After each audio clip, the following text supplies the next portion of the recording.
Mesa Política. Una mirada feminista para avanzar en la igualdad.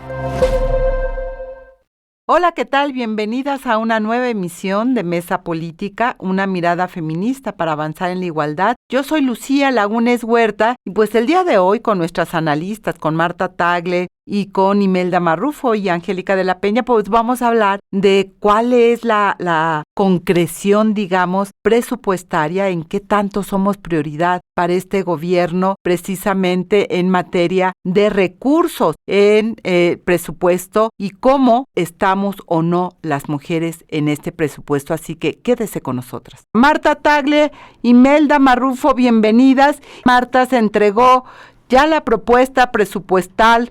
Precisamente empieza a haber algunas reacciones de lo que han ido encontrando. ¿Tú cómo ves esta propuesta, este presupuesto? ¿Qué nos está diciendo? Bienvenida, Marta. Gracias, Lucía, Imelda, toda la equipa de CIMAC, qué gusto saludarles y también desde este espacio mandamos un fuerte saludo a nuestra querida compañera Angélica de la Peña.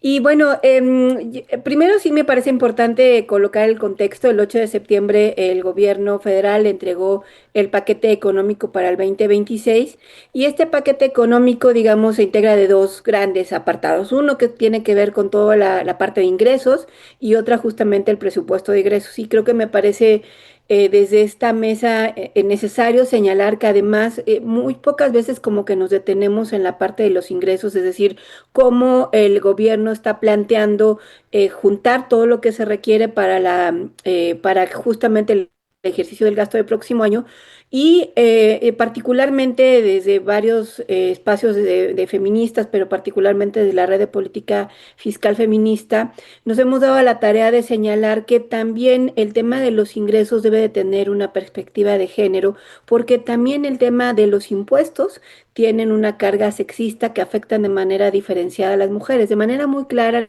nos dimos cuenta de ello o los hizo muy visible cuando discutimos el impuesto al valor agregado, el IVA, a los productos de gestión menstrual, que era un impuesto que pagábamos exclusivamente las mujeres por un proceso biológico como la menstruación y que estábamos condenadas a pagar este impuesto durante al menos 40 años de nuestra vida. Entonces, esto lo hizo evidente y a partir de eso también es muy importante entonces señalar que el apartado de ingresos no lo podemos olvidar porque también ahí hay una carga impositiva, es decir, de impuestos que de una u otra manera afectan a toda la sociedad, pero de manera muy particular a las mujeres.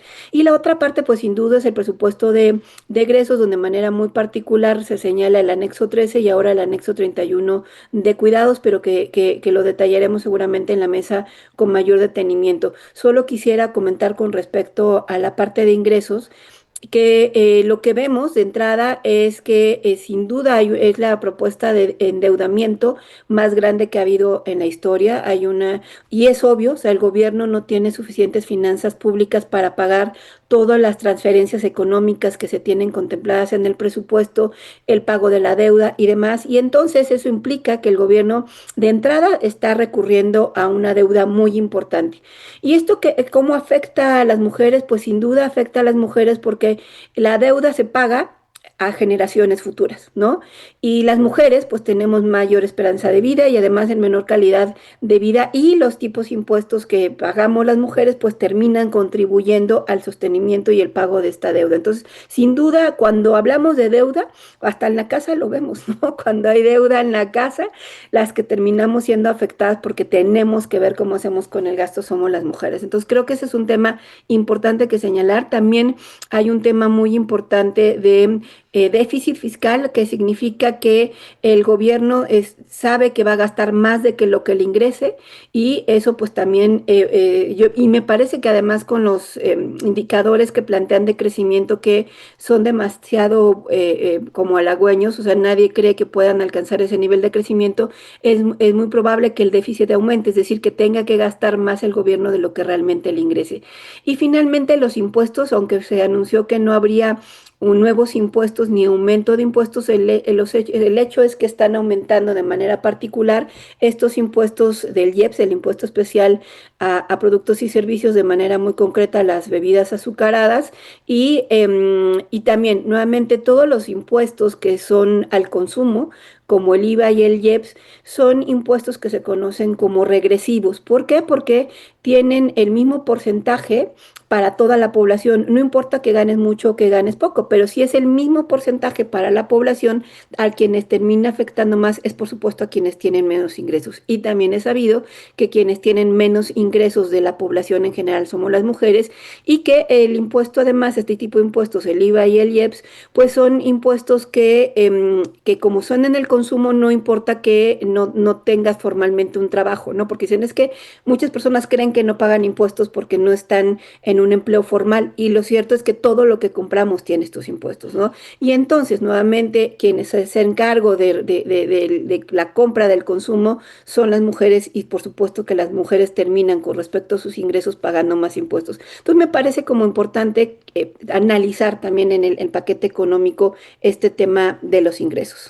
Oye, Marta, antes de pasarle la palabra a nuestra querida Imelda Marrufo, uno de los argumentos que yo vi en esta parte del razonamiento del presupuesto tiene que ver con la distribución de dinero a través de los programas sociales que genera mayor economía, más compra de artículos y que por lo tanto eso resolvería digamos, este déficit del que tú hablas, porque no lo dicen así, por eso te lo pregunto. ¿Cómo esta distribución de dinero, según lo que está planteando el gobierno, ayuda a que la economía se mueva, a que haya mayor posibilidad de compra y por lo tanto se tenga una economía más sana? Y parte de su optimismo está basado en ello. Entonces, con este análisis que tú nos estás dando, esa parte, ¿dónde quedaría, mi querida Marta? No, sin duda, cuando tú tienes más dinero, por supuesto, lo gastas, ¿no? Y lo gastas justamente en productos de consumo. Incluso los datos de este año hablan incluso en un incremento de gasto destinado a vacaciones, por ejemplo, aumentó de manera importante. Y eso es un aliciente sin duda para la economía, sumado, por ejemplo, a todo el tema de las remesas, que también es un ingreso importante para las familias mexicanas en las que no necesariamente el gobierno tiene que ver, pero que al final de cuentas implica que la gente tenga dinero constante y sonante. Pero eso al final de cuentas se ve disminuido o equilibrado con el tema también de la inflación, que aunque no ha aumentado de manera muy grande, lo cierto es que cuando cualquiera de nosotros va al mercado a comprar, ¿no? Sabes que simple y sencillamente te alcanza para menos. Es decir, tenemos por una parte la inflación, tenemos por otra parte el tema de los aranceles, ¿no? Que también al final de cuentas va a hacer que ciertos productos y servicios en México se encarezcan y todo eso termina pagándolo la ciudadanía en general, no son las empresas las que lo terminan viendo. Entonces, por eso es que el nivel de crecimiento que tendrá el país está muy limitado y los especialistas comentan que no tendremos un gran crecimiento, ni tampoco el esperado o proyectado por parte del gobierno federal. Lo que te decía, lo que les comentaba es que eso va a ser uno de los temas que va a hacer que no tenga tantos ingresos el gobierno y hay un mayor déficit. Entonces, sí es bueno si hay una economía que se ve beneficiada cuando hay más dinero constante y sonante, pero esta se ve equilibrada por todos los demás aumentos que la ciudadanía tiene. Inflación, aranceles, el propio costo de la vida que tiene para las personas, entonces no necesariamente se ve. Y ahorita aprovechando esta pregunta quisiera también tomar uno de los argumentos que hablan de los impuestos saludables, ¿no? Estos impuestos a los refrescos. Yo fui una de las que promovió el impuesto a las bebidas azucaradas, pero desde ese entonces exigimos que ese presupuesto fuera claramente etiquetado a temas de salud, porque no podemos dejar de reconocer que tenemos un grave problema de diabetes en México y simple y sencillamente no es verdad, no es un dinero que se vaya a salud, al contrario, salud está siendo disminuida en su presupuesto una vez más y esta idea de los impuestos saludables es solamente para vender que te aumenten los precios de los refrescos, pero en realidad los recursos que ingresen por esta vía no van a ir para mejorar los servicios de salud para la ciudadanía. Y bueno, yo decía en el inicio de este programa, Imelda Marrufo, empieza a haber algunas reacciones en torno al presupuesto. Una de ellas tiene que ver con la Red Nacional de Refugios, que la semana pasada denuncia o señala cómo se crea un nuevo programa en el cual se fusionan dos de los que ya existían. Uno de ellos tiene que ver con el recurso que se viene otorgando desde hace años, desde Vicente Fox, a los refugios que están conformados en esta red 76, de acuerdo con Wendy Figueroa, la presidenta de esta red, y que hoy entran a este nuevo programa donde están dos más, pero el tema es que esta etiquetación que se tenía se pierde y no sabemos a ciencia cierta cuánto o si hay dinero, cuánto es para la Red Nacional de Refugios o para los refugios existentes. Pues esto me parece que es parte de lo que hay que analizar también en esta revisión del presupuesto. Claro que sí, Lucía, pues ya entraríamos en que en este presupuesto, además de lo que ya Marta nos ha comentado, quiénes ganan y quiénes son las perdedoras, ¿no? Y en ese sentido yo entraría, contestando un poquito tu pregunta, Lucía, de las manifestaciones que ya se han hecho, que este presupuesto, digamos, habrá que revisar, ya decía Marta, el presupuesto pensado en el ramo 54, que es el de la Secretaría de las Mujeres, y justamente cómo está planteado el recurso. Efectivamente, podemos ver, Lucía querida, que se están haciendo fusiones de algunos programas. Es el caso que menciona Wendy Figueroa. Ya leíamos un poquito algún posicionamiento y me parece que hay que ir entrándole, Marta, Lucía, de quiénes son a quienes les recortan y quiénes son a las que también les hacen un incremento presupuestal. ¿Les parece? No, absolutamente. Creo que hay que revisar eso con mucho detenimiento porque creo que es una nueva modalidad de ocultar los recortes. A ver, Imelda, me parece súper valioso ver quiénes están perdiendo en esta fusión de programas, qué nos está diciendo también, porque no es cualquier presupuesto de lo que estamos hablando, es el primer presupuesto de la primera presidenta con una Secretaría de Estado para las mujeres que supondría, yo diría, que tendría que tener otra lectura. Cuando se habla tanto de las mujeres y que bravo, bravo las mujeres, pues a ver, en pesos y centavos, que ese cariño se demuestre. ¿Tú qué dices, Imelda? ¿Está o no está? Pues mira, Lucía querida, ¿quiénes son quiénes ganan y quiénes pierden? Nada más no perder de vista lo que ya nos ha dicho Marta, que este presupuesto se trata de ver cuánto se recaba, en qué se gasta y de cuáles son los supuestos o criterios generales de los que se supone que por los cuales está la proyección estimada en cuanto a crecimiento, inflación, etcétera, etcétera. Entonces, Lucía, ¿quiénes son las que ganan? Bueno, pues en la mayoría de los rubros se sufrió un recorte presupuestal, excepto en defensa nacional, Lucía, en gobernación, en infraestructura, comunicaciones y en bienestar. Eso me parece que es importante decirlo. Esas son las áreas que salieron ganando, e inclusive la Secretaría de la Defensa sale ganando por mucho, por encima de la Secretaría de Seguridad Ciudadana que dirigió Omar García Harfuch, al que se le recortan alrededor del 17% del presupuesto. Digo, estoy partiendo en lo general, todavía no entramos a ver el anexo 13 ni el anexo 31, ¿no? Otra de las instancias a las que se le recorta el presupuesto es a la Secretaría de Cultura, Lucía, que por cierto se ha venido recortando el presupuesto en los últimos años. No es esta la ocasión, sino también en la administración pasada. Hay un recorte importantísimo de cultura. Pareciera que a este país no le interesa la cultura, Lucía. Además, incluso se aumentará el costo cuando tú vayas a los museos, el costo de viajes, etcétera, etcétera, que son, imagínate, Lucía, le recortan el presupuesto, pero ahora cuesta más tener acceso a la cultura. En la, digamos, mujeres, o Secretaría de las Mujeres, pareciera que queda igual, pero no es así, Lucía. Digamos, hay una diferencia de menos 1.2. ¿Por qué? Porque está este tema de cuánto respecto de la inflación que se plantea, Lucía, pues habrá menos dinero, ¿no? Si consideramos, digamos, el tema de la inflación, pues tendrá menos dinero para la Secretaría de las Mujeres. Esto es importante decirlo.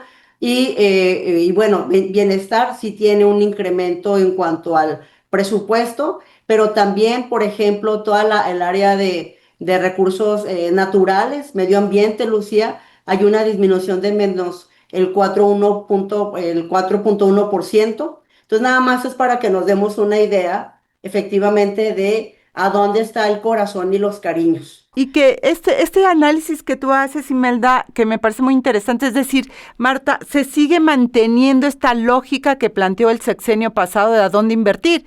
Como ya lo decías, Imelda, no es nuevo, es decir, defensa, es decir, los programas sociales, gobernación, por supuesto, es decir, esta lógica que planteó el primer gobierno de Morena y que pues en esta segunda etapa lo mantiene, y me llama la atención lo que dice Imelda en torno a la Secretaría de las Mujeres, porque en esta entrevista que hago a la secretaria Citlali Hernández, lo que ella dice, no, claro, por supuesto, vamos al alza, vamos a tener mayores recursos, la presidenta está más que comprometida y pareciera ser que pues entre el dicho y el hecho, como dicen, quedó un enorme vacío en términos de lo que sí ocurre, mi querida Marta Tagle. Sí, y que también además me parece como importante ponerlo en el contexto para que veamos en qué consiste.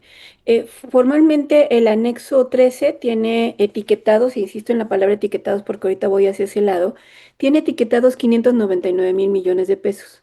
Esto representa apenas el 6% del total del presupuesto, de los 10 billones. Y esto lo digo porque yo ya en diferentes ocasiones lo he señalado, somos como la Bartola de la canción, ¿se acuerdan? Oye, Bartola, te dejo esos 2 pesos, así igualito. O sea, son cerca del 6% del presupuesto para el 51% de la población. Y además digo gasto etiquetado porque la otra característica que vemos tanto en el anexo 13 como en el nuevo anexo 31 que se llama hacia la consolidación de sociedades de cuidado, que son 466,000 millones de pesos, tienen gasto etiquetado. ¿Qué significa esto? Que no son programas nuevos, no son adiciones, no son nuevas asignaciones, son etiquetas que le ponen a programas que existen. Es decir, tiene 100 y de esta partecita 6 pesos van a ser para las mujeres, ¿no? Y le pones esa etiqueta. Entonces, gasto que no es nuevo, es gasto etiquetado.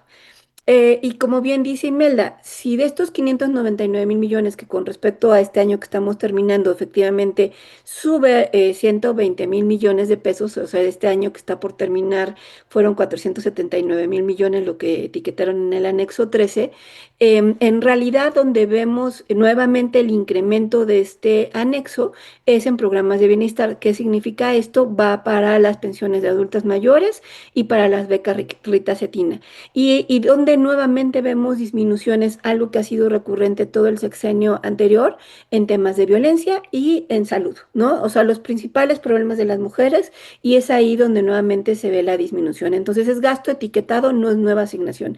Y la otra cosa que es importante ponerla en contexto es que dijéramos, bueno, entre los 466,000 que tiene el de cuidados y 599,000 estamos llegando a mucho dinero. No es cierto, o sea, porque además los programas se repiten, o sea, estamos viendo un mismo peso etiquetado en diferentes lugares, pero es el mismo peso. O sea, no podemos simple y sencillamente sumar los 599 más los 466, porque esa suma no es así, porque esos 466 que están en el de cuidados, también están en el anexo 13, ¿no? Entonces no es más dinero, es el mismo dinero, ahora sí que presentado de diferentes maneras, pero es el mismo recurso. Entonces, en el mejor de los casos, tenemos ese 6% de todo el presupuesto y con estas carencias en el desmantelamiento de los programas.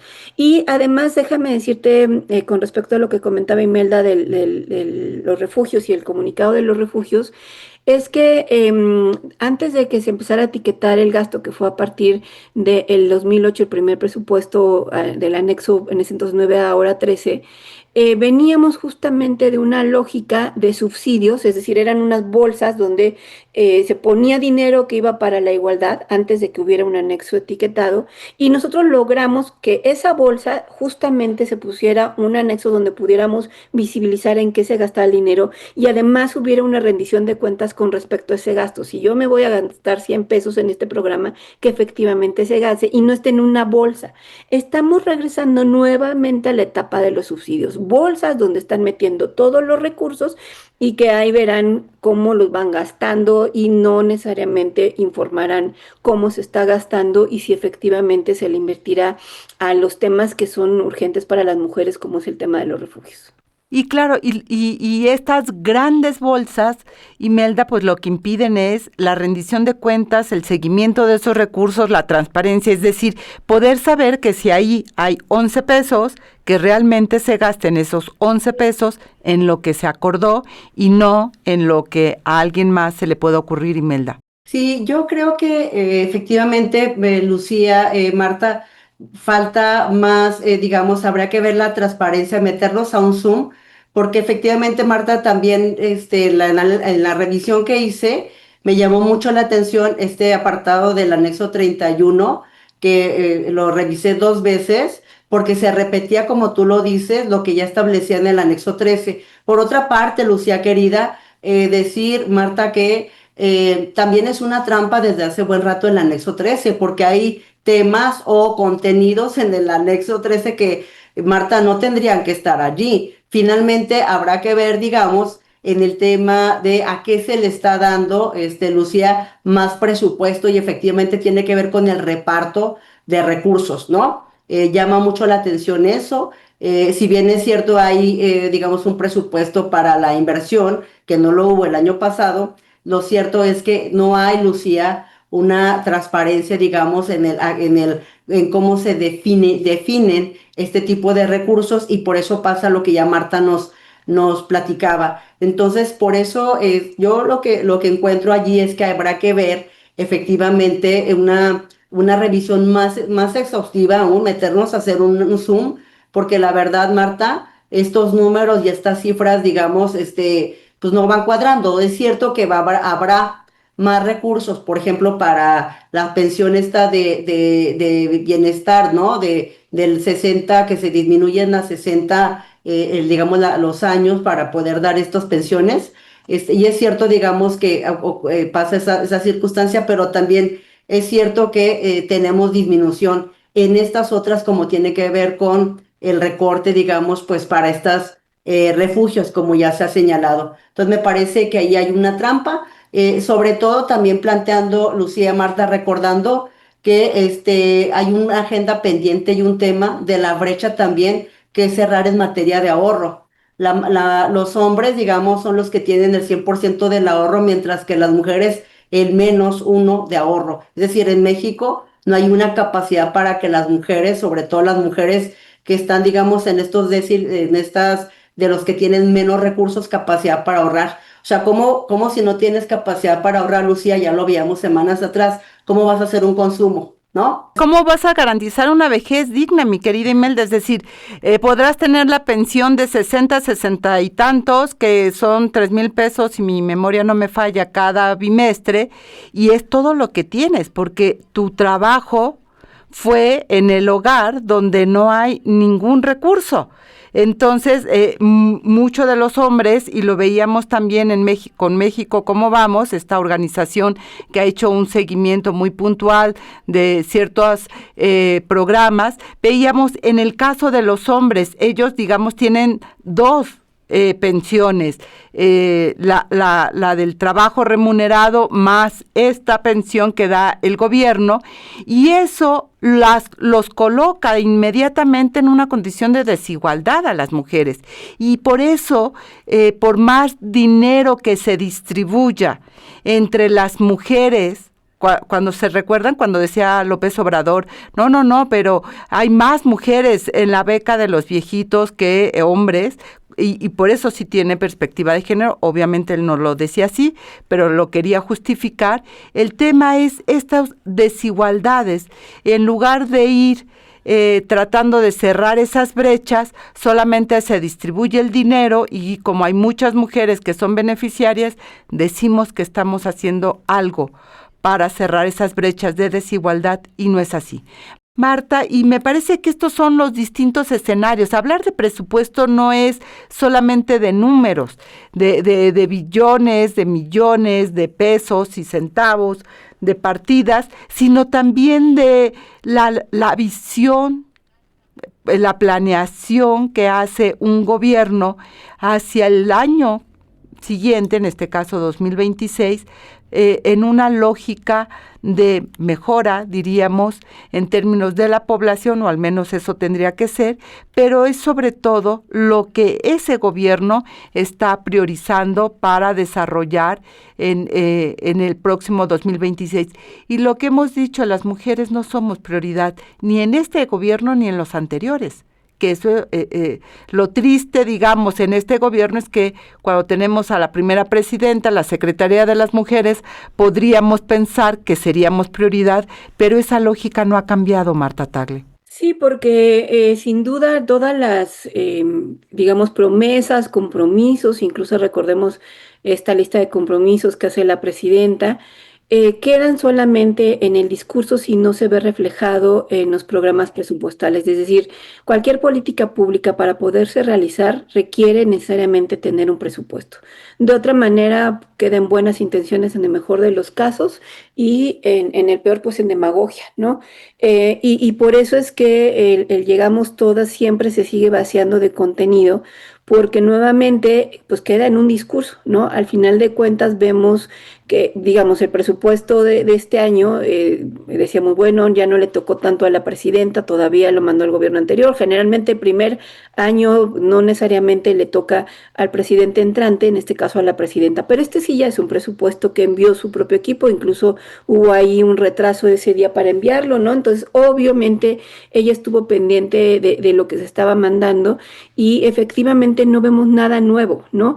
Y sin duda, como ustedes dicen, nunca hemos visto el tema de los presupuestos para la igualdad como una prioridad por parte de los gobiernos, es un hecho, o sea, las que hemos venido empujando y batallando para que los programas para atender las violencias, como ahorita Lupita Cabaña nos preguntaba en redes, ¿no?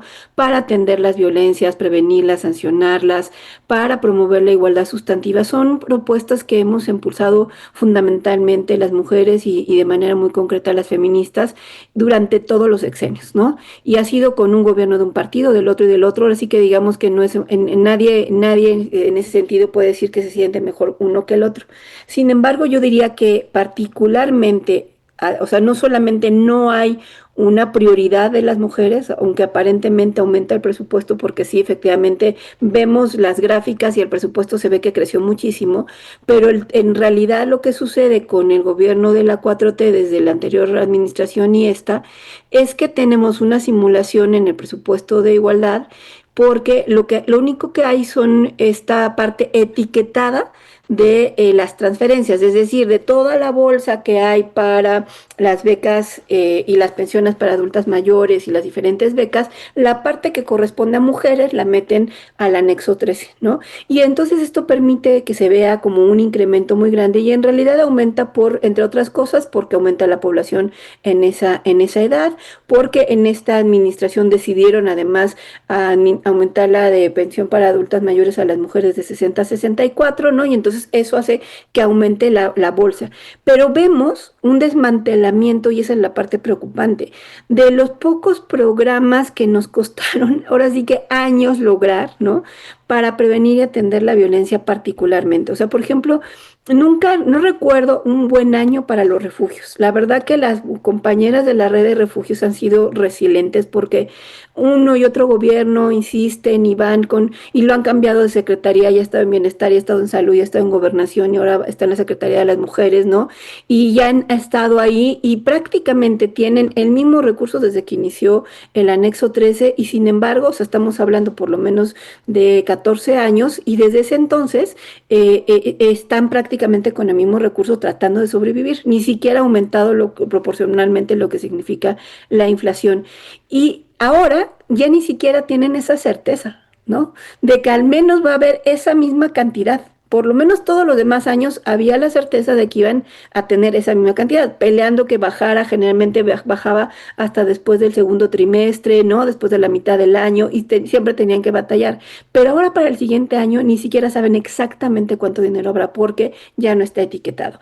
Y muchos otros programas, como lo llegamos a hablar también en esta mesa, simple y sencillamente los desaparecieron sin que prácticamente nos diéramos cuenta, ¿no? El transfer, ¿no? Que tenía que ver con toda la transversalidad que iba directamente a los mecanismos de adelanto de las mujeres en los estados, eso ya desapareció, lo metieron a una gran bolsa y en esa gran bolsa va a estar violencia, va a estar igualdad y veremos cómo lo bajan a las entidades. Entonces, no solamente es que no somos prioridad, sino que además está concentrándose todo en este tipo de programas de corte asistencialista, transferencias económicas que no resuelven realmente la vida de las mujeres y estamos viendo un desmantelamiento muy acelerado de toda la política pública. Por ejemplo, sí había, por ejemplo, esta política de los centros de justicia para mujeres, ¿no? Que también siempre terminaron siendo como elefantes blancos porque la federación puso los centros de justicia y los estados tenían que poner recursos para que funcionaran y los estados no le ponían dinero. Pero ahora con este tema de los centros libres, pues ya como que menos se van a acordar de los centros de justicia. Y entonces, ¿dónde queda esa política pública de los centros de justicia que ahora todo lo van a canalizar a los centros libres y que ni siquiera sabemos si efectivamente ahí habrá una atención adecuada a las mujeres víctimas de violencia? Entonces, lo que más preocupa es eso, no solamente no su prioridad, sino que lo poco que existía para atender los principales problemas de las mujeres esté dejando de existir.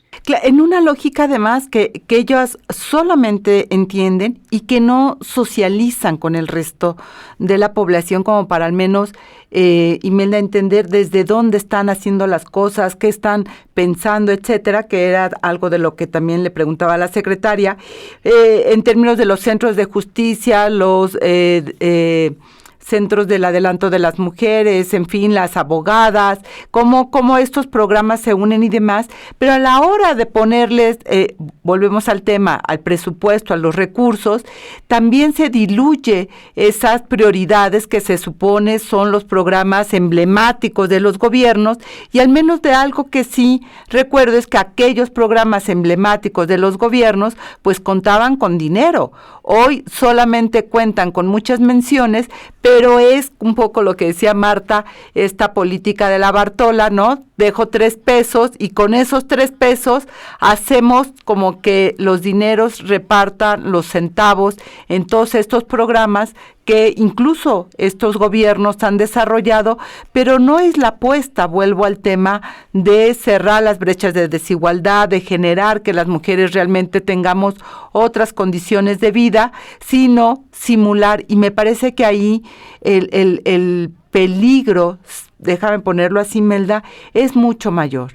Sí, por supuesto, Lucía, efectivamente, esto tiene que ver con esta parte que coloca Marta, efectivamente con esta que encontramos en el presupuesto, Marta, considerado como el presupuesto ramo 54 de la Secretaría de las Mujeres, y en donde efectivamente no se especifica, querida Lucía, digamos, el tipo de gasto, y está esta fusión de la que se habla y que lo ha colocado Wendy. Sí, digamos que mostraba cierta apertura, pareciera la secretaria Citlali dentro de la entrevista y bueno, en algún tipo de diálogo que se ha tenido con ella, pero aquí me parece que no han dado la información que sí se tendría que dar. Desde principios de este año, Lucía, se ha estado planteando y cuestionando cómo se están redirigiendo y reorientando los recursos de lo que se desapareció, por ejemplo, de la CONAVIN, ¿no? Por ejemplo, efectivamente ya lo decía Marta, de los centros de justicia, de estos programas que han desaparecido. A mí me sigue preocupando, Lucía, todo el tema de salud para las mujeres, porque si bien es cierto que hay un incremento del IMSS-Bienestar del 10.5%, también es cierto que el ISSSTE se redujo el presupuesto del 4.8%, Lucía, y que de la Secretaría de Salud tuvo una reducción del menos 4.4%, pero, Marta, habrá que ver que en salud materna, salud sexual y reproductiva apenas se refleja el 0.3%. Y si hablamos de que en la encuesta de ingresos en el hogar que analizamos algunas semanas atrás, las mujeres no digamos, son las que menos ingresos reciben, sobre todo las que menos tienen, y son las que menos capacidad de ahorro tendrán o tienen, digamos. Entonces, ¿qué va a pasar, digamos, con la situación de salud? A mí me parece que se agrava, Lucía, porque Comple- finalmente las mujeres que lo sabemos, Marta, quienes acompañamos, digamos, pues, a muchas mujeres en el estado de violencia, está mucho relacionado también con las condiciones de salud. Entonces, va más allá desde, digamos, desde este tema de que se resolviera con el pago, digamos, con la transferencia de recursos, que me parece que está bien que hay una transferencia de recursos, pero también me sigue preocupando, Marta, tú ya lo decías al principio, que descansa sobre la deuda y que en los últimos, digamos, años de estas administraciones se incrementa la deuda el doble, Marta, el doble de deuda, más de 20 billones, eran 10 en el 2019 y ahora tenemos 20, pero sobre todo el costo de la deuda, ¿no? Entonces, allí es donde, digamos, en el bolsillo, digamos, de las mujeres sobre todo y de las, digamos, personas de las que dependen de ellas, pues la situación se precariza, Lucía. Absolutamente, y traduciendo estas cifras que tú das, Imelda, del 0.3%, es decir, no llegamos ni al 1%, punto. ¿No? Eso es lo que nos estás queriendo decir. Ni siquiera 1% alcanzamos a tener. En materia de salud me preocupa muchísimo todo el tema de cánceres que cervicuterino, de mama, cuando vemos que no hay una disminución, que hay un incremento. Y ustedes recordarán, en el sexenio de Andrés Manuel hubo varias denuncias de esta instancia que había para detección de cáncer de mama, que le retiraron todos los recursos, que estaba trabajando de la mano con la Secretaría de Salud y que se quitaron. Y el tema no es solo que se haya eliminado el apoyo a esta fundación, sino que no se sustituyó dentro de la Secretaría de Salud para desarrollar digamos, las clínicas necesarias para que las mujeres vayamos a hacer nuestra revisión de mama, para ver, dar seguimiento, para poder hacer un acompañamiento, sino que la fila para que te hagas la mastografía y el acompañamiento y demás en las clínicas del Seguro Social o de la Secretaría de Salud o del ISSSTE son largas, es decir, y eso es tiempo de vida y esto es parte de este vaciamiento presupuestal que se va quedando. Imelda Marrufo, eso es parte, y Marta, eso es parte de lo que tenemos, ¿verdad? En términos de lo que significa esta etiquetación de presupuestos, esta distribución de los recursos, Marta, porque nos está diciendo en dónde se está colocando esta prioridad o no. Y las mujeres no solo no es prioridad, sino que yo insisto, perdón, en este discurso de que le ha dado muchas simpatías externas al gobierno mexicano hoy en día, que se coloca como un ejemplo, tener la primera presidenta, la secretaria de las mujeres, las reformas en la Constitución que sin duda son valiosas, etcétera, pero que al momento realmente de diseñar el presupuesto que será la vía por la cual se concreten las políticas necesarias a favor de las mujeres y sus derechos humanos para cerrar la brecha de desigualdad, ahí, Marta, entonces las cosas empiezan a quedar a deber entre el discurso y los hechos. Y creo que ahí está precisamente pues el enorme riesgo de la simulación, porque hacia afuera se tiene una visión, en la población puede sonar muy bien el discurso. Imelda decía la importancia de lo simbólico, que sin duda lo es, pero aquí lo simbólico, digamos lo terrenal y lo simbólico se tendría que unir, y ahí es donde se pierde, Marta Tagle. Sí, porque en este tema de la narrativa vamos a escuchar, o sea, casi que estoy segura que en los próximos días y meses el gobierno, particularmente la Secretaría de las Mujeres, presumirá este nuevo anexo de que le llaman Consolidación de las Sociedades de Cuidado, ¿no? Que efectivamente es la primera vez que ponen este anexo que pretende decir que es el sistema de cuidados, pero no lo es tal, ¿no? Y sin embargo, la narrativa se va a construir con respecto a eso. Son 466,000 millones de pesos los que hay en este anexo. Y como ya les había dicho, es gasto etiquetado, no es gasto nuevo, pero además para poner un ejemplo de cómo además es un presupuesto que nada tiene que ver necesariamente con cuidados y en el peor de los casos lo que hace es todo lo contrario a quitarle las cargas a las mujeres, ¿no? O sea, el sistema de cuidados se supone que se tiene que construir para hacer lo que las feministas hemos venido construyendo como las 3 Rs: reconocer, redistribuir y reducir las cargas de cuidados que hoy recaen fundamentalmente en las mujeres. Entonces, si verificamos y eso no cumple, o sea, si los programas que están ahí no cumplen con estas 3 Rs, simple y sencillamente no es un programa de cuidados que sirva a ese objetivo. Y un ejemplo es que en este anexo, por ejemplo, y yo no entendía la lógica, está la beca Rita Cetina. Y yo decía, ¿como para qué la beca Rita Cetina está en el anexo de cuidados? Entiendo que la beca Rita Cetina está destinada a estudiantes de educación media superior, para que puedan continuar con sus estudios. Y entonces yo decía, si ese dinero tuviera que ver a lo mejor con ampliación de horarios, pero no, está pensado en que los niños y las niñas no falten a la escuela, pero eso no implica que le quiten o le reduzcan la carga de cuidado a las mamás, porque las que se van a tener que seguir haciendo responsables de que esos niños y niñas no falten a la escuela para recibir esta beca van a seguir siendo las mamás. Entonces, en lugar de redistribuir las cargas, reducírselas a las mujeres, les damos más cargas. O sea, se siguen reproduciendo los roles de género. Y lo mismo vemos con los centros de educación y cuidado infantil. Es para que las mujeres lleven a sus hijos a las guarderías. Está bien que haya más guarderías, sí, o sea, las que quitaron el gobierno anterior, desafortunadamente todavía ni siquiera estaremos cerca de tenerlas, pero sí, nuevamente recayendo la responsabilidad en las mujeres. Entonces, esto que se llama consolidación en sociedades de cuidado, en realidad es una consolidación de un sistema de cuidados que sigue recayendo fundamentalmente en las familias y dentro de las familias en las mujeres.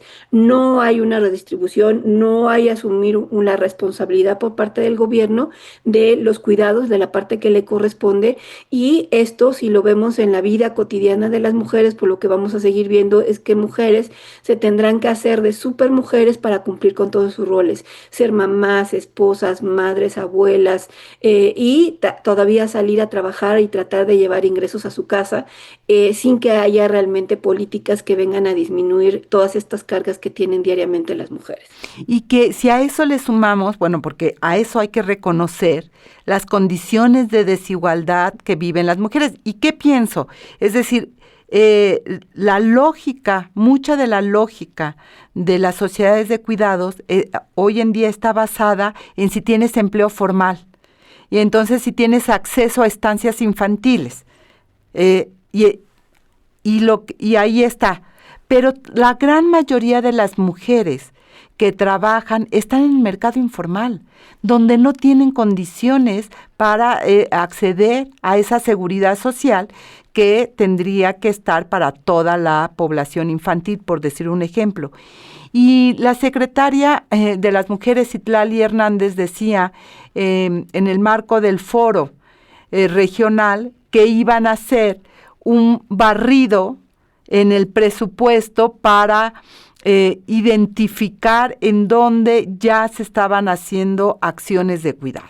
Entonces, claro, vas a colocar cuánto se destina a las guarderías en el IMSS, tantos millones, lo sumamos aquí a la tarea de cuidados, cuánto en la seguridad en la Secretaría de Salud, cuánto en el ISSSTE, etcétera, etcétera, los CENDIS, y hacer estos etiquetados, estos dineros que hoy están en este apartado y que, bueno, pues el ramo de la beca Rita Cetina, yo tampoco entiendo por qué está ahí, pero bueno, está ahí. Es decir, esta lógica que va colocando no hay nuevos dineros realmente, no hay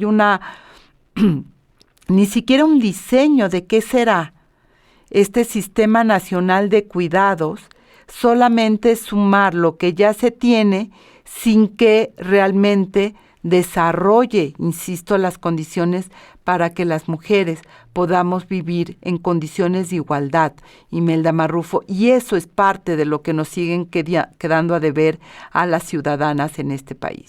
Sí, claro que sí, Lucía, pues justamente tiene que ver con esta parte que tú dices, que hay un tema, pues yo digo como de trampa, de trampa en la manera en la que se presenta, porque por ejemplo allí, Lucía, por esto que tú señalas, Marta nos hablaba que son 599,000, ¿verdad? Millones de pesos en el anexo 13. Pero de ese anexo 13, Lucía, Marta, recordemos que el 86% punto uno del porcentaje, digamos, se concentra en tres: bienestar, la SEP, e incluye las becas, el IMSS, básicamente. Los demás de ese anexo 13, el 43.7%, son pensiones para personas mayores, y la Secretaría de las Mujeres del anexo 13 tiene el 0.4%, Lucía, con esta disminución de la que hablaba de 1.2 por el tema de la inflación. Entonces, fíjate cómo es importante visualizarlo de esta manera, con estos porcentajes que estoy ahorita solamente subrayando. Recalco lo que Marta ya ha dicho, ¿no? Cómo están estipulados, y entonces encuentras tú la beca, encuentras en la SEP allí, ¿no? Son 129,986 millones para esta beca, Marta. Es el 27.7 de todo lo que ellos consideran como el tema del anexo 31 de cuidados, pero que se repite en el anexo 13 también, ¿no? Lo que tú decías. Entonces, Lucía, pues no hemos dicho también, yo no quiero, digamos, dejar pasar la oportunidad para recordar que también el Poder Judicial, digamos, sufre, me llamó la atención porque le generan un incremento, Lucía, al Poder Judicial me parece que es el 4%, si no tengo ahorita el dato fresco, pero al parecer es el 4%. A mí me llamó mucho la atención el incremento al Poder Judicial cuando efectivamente han planteado un tema de la austeridad, ¿no?